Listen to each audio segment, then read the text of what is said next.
Welcome everybody. Nice to see everybody here today, and I'm delighted to be able to share with you this morning. And as Melanie said, this ongoing series about change, about transition, about going through tough times, navigating the rocky road. I know the first time she said that, I thought, rocky road, let's go get ice cream. That'll change everything. So that's one of my favorites. But I wanted to share something with you before I actually get started on the talk. Melanie had a reading this morning, and I really loved the one piece of it that says about fire and the energy of fire, and when things are happening, it causes proper matters to burn. It causes the proper things to happen. And to me, it's like life. To me, when things are happening, all that's really unfolding to me is already divinely ordained. It's unfolding so perfectly, and can we follow along and step in time with that? So we're talking about transition. I just wanted to share this with you. Given that life itself is inherently transitional, I don't know why I segment one slice of it and call it transitional. Don't we do that? Do we ever really look at life and say it's one big transition? Or do we go, I'm going through a really rough time right now, I'm going through a transition, and we specify it. So I think this is a really wonderful way to give it a little bit of a different perspective. People wait for things to end so that things can begin. But when you think about life, isn't creation always an ending and a beginning? It's really ongoing. And how we choose to see it and to use that moment, to use that experience to transform our lives, to me, I think is such a key component of how we walk that journey, how we navigate the rocky road, the smooth and easy places, or sometimes those mountains that seem insurmountable. When people wait for things to end so that things can begin, this is living in powerlessness. I suffer because my belief system validates suffering. When was the last time you examined your belief system to see if that's what it does? Does it support, like suffering is just, what I'm supposed to do? What is it? Suffering is, inevitable, but growth is optional. So what, again, you choose to do with it as you navigate your path. The process of making the exchange between suffering and love, perhaps life's most difficult path, because only in pursuit of my most, or your most cherished illusions, am I so utterly willing to hold so firm to my misery. Isn't that interesting? That comfort zone, when we're afraid to take that next step. Just like the song when she was saying her friend is in Fort Worth now, and there's some fear or trepidation as to what is coming. And so how do we look at that? By the way, Fort Worth isn't such a bad place. I was actually born there, so it can't be too bad. Can't be too bad. To surrender these illusions means that I'm willing to be touched and changed within my being. Did you notice that key word? I am willing. I am willing to take that step. I know one time I heard, if you're not living on the edge, you're taking up too much room.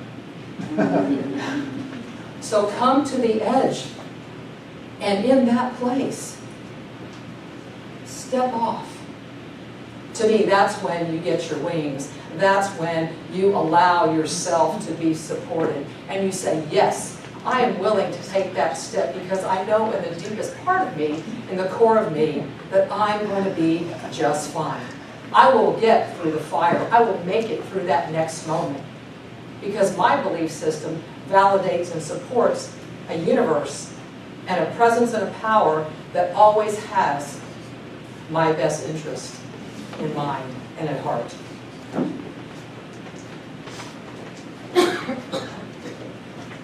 I want you to really pay attention to this next statement. There is tremendous power in the experience of pain. There is tremendous power in the experience of pain because we want to push it away. We want to run from it as fast as we can, whether it's physical, emotional, spiritual, the angst and the anguish, we push it away. If we can understand what is really happening and it's just energy, then again, we have tapped into a different resource, a higher mind of a different understanding. As we navigate the rocky road, as we walk through the fire, we're going to be okay. And we can allow ourselves, just like the song, to be in that embrace of grace, of goodness, of something higher that we know is going to carry us through no matter what. No matter what. That's the good news. Because we can hear about the hard times, we can hear about the difficulties, but what is it that we glean from all of it? Hopefully it's something that another skill we've acquired, or an insight or wisdom to carry us through the next step and the next phase of our ongoing evolution. If I am willing to live free in the face of this power, I will begin to comprehend that this is the same power that is designed to bring me the experience of joy. Your joy is your sorrow unmasked. It's all the same. It's how you choose to look at it, how you choose to work with it, and how open and willing you are to say, I'm ready for a different experience. To know the truth of who I am so that my light will shine, so that that flame within me will shine brighter than ever. And all of us together, as we hear about all these things happening in the world out there, that together we can have that collective torch, if you will, that shines a light that we can pass into a phase of peace and love and compassion and understanding. There is no moment in time when my life or your life is incomplete. Never. It may feel that way in our human experience, but it is always complete. The divine influence that seeks to bring me into wholeness is now flowing into my life. I cannot create a moment in time when my existence fails to be sustained by the thought of God. Isn't that just wonderful to know that at any moment you can say to yourself, no matter what I'm going through, no matter what is happening, this is what I'm going to choose. I'm going to allow myself to let go of tomorrow and my concerns and my fears and my anxieties, and I'm going to let go of what I think I didn't do yesterday or beat myself up about, and I'm going to commit to being fully present in the here and now, and to access my point of power in this now moment. I think that is just so wonderful and such a gift that we can do that as we choose to. So the difficult and uncertain times when it feels like we're getting burned or scorched or being tossed about. I was thinking about this talk and I was wondering, how could I bring something into it that could even give you a visual? And perhaps a lot of you are familiar with the mythical bird, the phoenix. And when you think of the phoenix, what is it that comes to mind? There's that mantra, rising. Exactly. Rising out of the ashes. It's eternal, like you, like me. And we continue to go through these experiences, and like the phoenix, actually when I was reading about this, I wasn't aware that as the phoenix is going through its ongoing death and rebirth, which is what I believe we do, it sets itself on fire.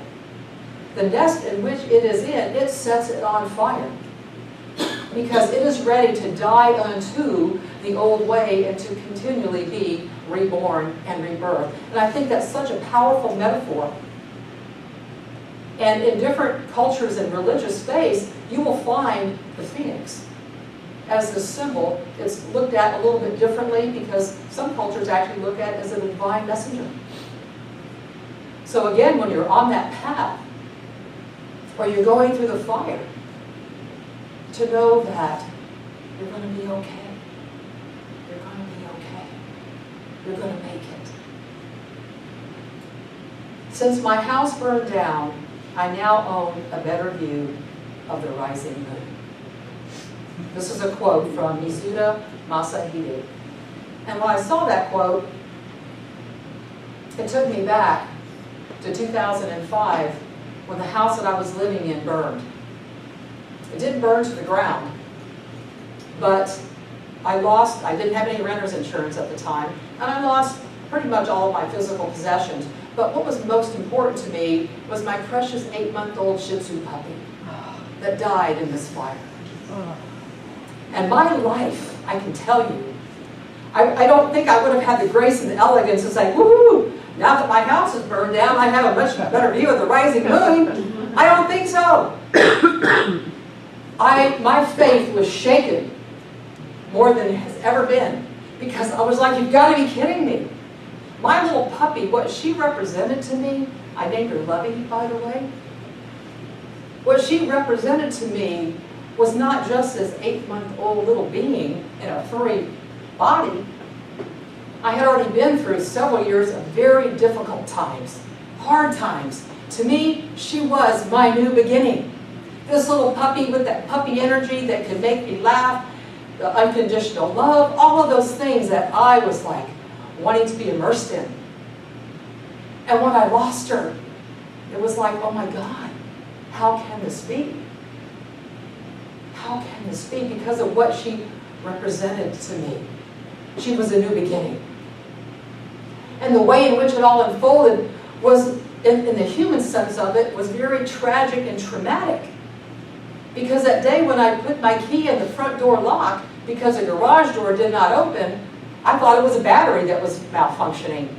The smoke knocked me down. You could not tell from the outside of the house. And like us, at times when life gets smoky and foggy and hazy, and we're walking into something, we're like, what do I do? And you feel your way around, because that's what I did. I started screaming, I was frantic. And I ran into the house, and I couldn't see. And I was coughing and choking, and I dropped down to my knees because, what have I heard before? You get down so the smoke is up here, and hopefully you can see. It didn't make any difference. And I was just in a state of shock, frantically trying to find my little puppy.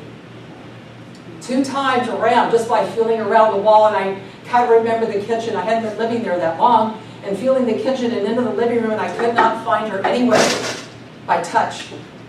So I came back around again, and I had an area for her with all her puppy bedding and all her toys and everything.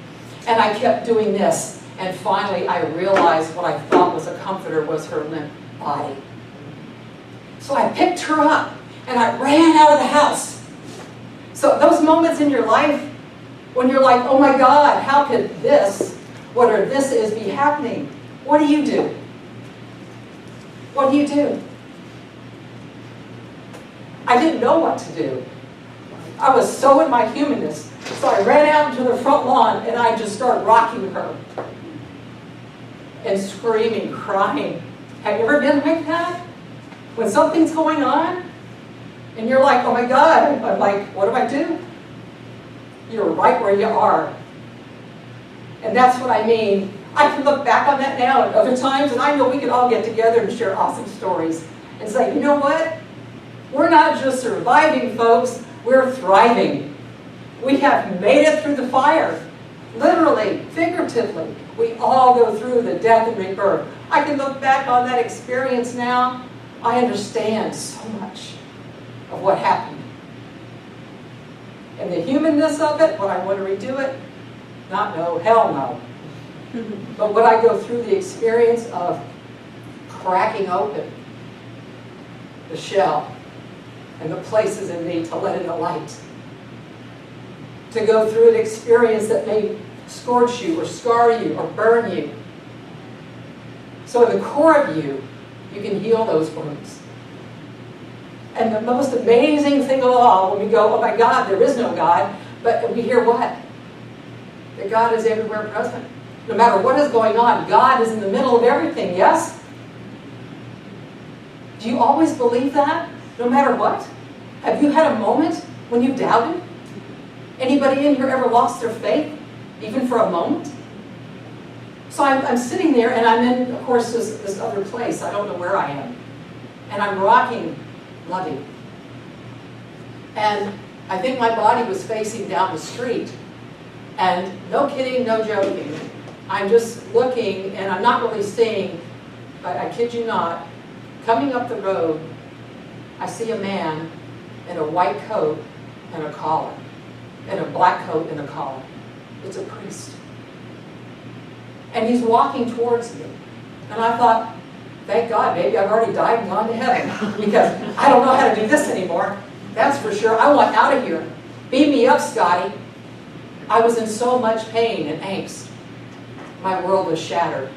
And all I can vaguely recall is him coming and kneeling down beside me in the grass in the front yard. I don't remember what he said. All I know is he prayed. Imagine that. He left, and the firemen were all over the place and all of that. And there's more to this story. One day I've got to put it in a book. Because thank God for the beautiful Marriott Fire Department. Those guys were awesome. But what I'm saying to you is, when you're going through those moments, what do? Hopefully they won't be as traumatic and tragic, but sometimes they just might be. They just might be. Understanding, again, the element of fire, understanding transition, and knowing in our world we hear about all the forest fires. I know I had a friend of mine who was in the Southwest and going through forest fires. But fire, again, it can be creative, it can be destructive. It can bring something beautiful into our life. With a beautiful fireplace, the warmth that it offers, yet it can consume you. It can wipe out and obliterate acres and acres of beautiful nature and trees. But what happens after that process? Life springs eternal, does it not? Underneath the rubble and the actual composition of this substance, life springs forth. And we may not know what is yet to come. But we're called to say, okay, I believe, in the face of uncertainty, in the face of not knowing, am I willing just to let go? And know that every step I take in this direction on my path will always be guided, no matter what. No matter what. As you go through the rough times and the rocky times, that there is something, because you are of that. You are that very essence. And when you believe differently, and that's okay if you do sometimes or as often as you want, when we believe differently, we hold on to something different, it's because we are scared. We are fearful. And it's easy to feel separate. But we do it anyway. Because that is what I believe one of the reasons why we came here. To have that human experience so that our soul can expand. So that we can truly connect with one another in our commonalities, in the moments of going through the fire, and truly know oneness. And be able to reach out a hand and open your heart and say, here, let me just hold the space for you. And to know that you are going to be okay no matter what.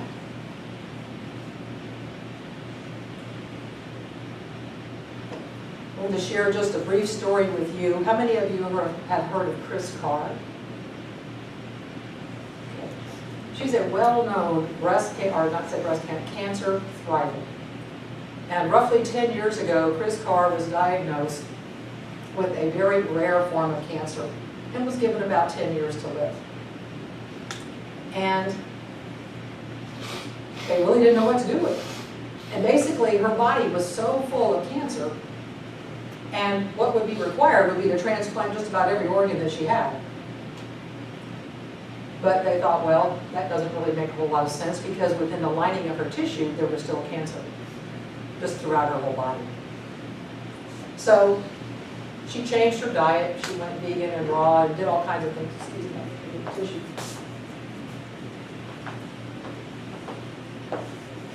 And started doing all kinds of different things to, boost her immune system and do all the things that folks try to do. But she was really committed in a different kind of way. Chemo didn't help, radiation didn't help, nothing was helping. So she was diagnosed on Valentine's Day. So every year on Valentine's Day, she would have another scan.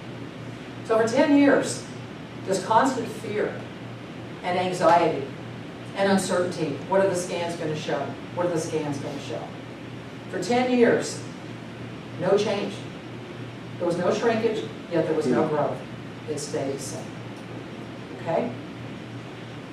And then finally she decided, I'm in this fear all the time. I'm in this uncertainty all the time.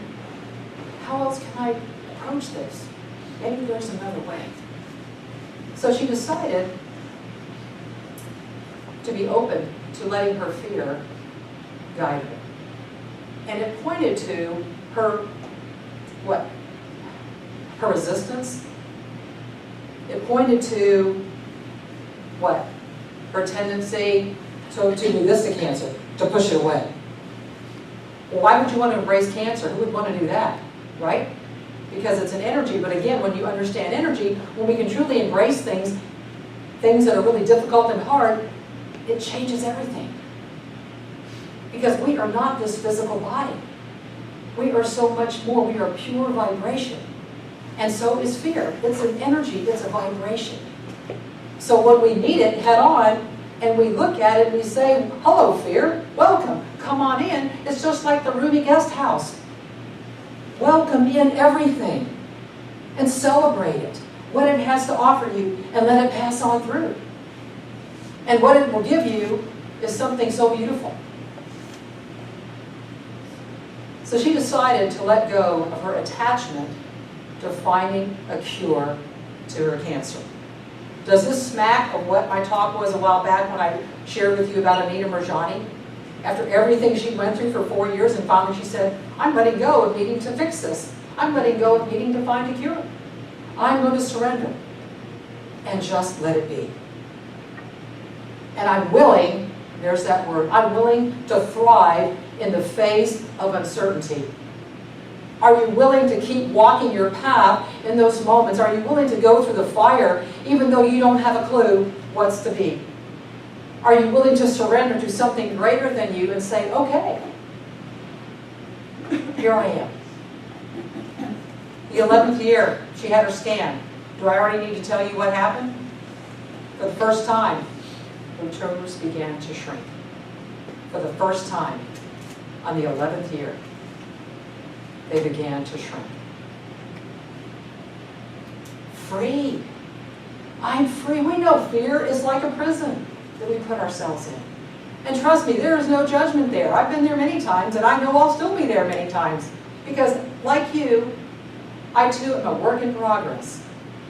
And sometimes I look at it and go, oh my gosh, I've got to do some overtime here because there's a whole lot of work to do. But you know what? That's okay. That's okay. Because I'm willing to say, I'm going to do it right here in this now moment. And not try to get ahead of myself. Or try to figure it out. Or try to make it happen. I want to allow myself to be guided. And to lean into something greater. To lean into that embrace. That feels really good to me. That embrace of grace. And just lean into it. And allow that energy to move me forward and upward along my path. So how about you? What about in your life? What are you willing to do in the midst of uncertainty? Taking a breath is a really good thing. Being just willing. And if you get anything out of today's talk in going through the fire, I think is to be willing to be open, to be willing to say, yeah, I want to do this differently. Because I know that my life has meaning. I know my life has purpose. And I'm here to be of service. And when I'm of service, then this vibration on this planet that I believe we all signed up for this time to come together, there's no coincidence that all these faces are here today. To me, I believe it's by divine appointment. We all chose to be here in this moment, in this space and time, in this reality. So at any moment, allow yourself, excuse me, to see life differently. To be willing to look uncertainty in the face and say, it's okay. Come on in. We're going to have a great time together. It's going to be okay. So let your light shine. Let those flames ignite you sometimes we need to light a fire under our butt, if you will, our spiritual derriere, to get us going. And to be gentle with ourselves and say, I'm willing to forge ahead. Because I know there's so much that waits for me. I still apologize. There's so much that waits for me. And there's such an awakening that I am here to experience. So, through the fire, breathe.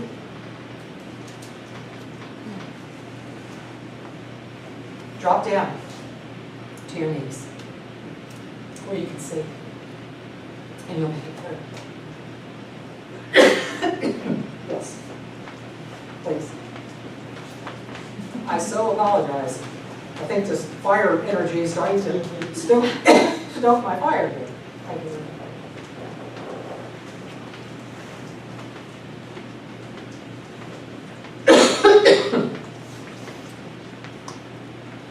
And here at One World, One World has gone through a lot of its own transitions, and it continues to do so. And so each and every one of you, I challenge you to take a look at where you are on your journey, to allow the fire, the energy of fire, to clear away what you're ready to clear away. Maybe it's time for a burning ceremony, a burning bowl, whatever you need to do, because we all do it differently. But as community, to where we can truly be that light to shine throughout the world. And to know that through every transition we go through, no matter what is going on, there's always good news. There's always something to celebrate. And you become what I believe, you not just become brave, you're beyond brave.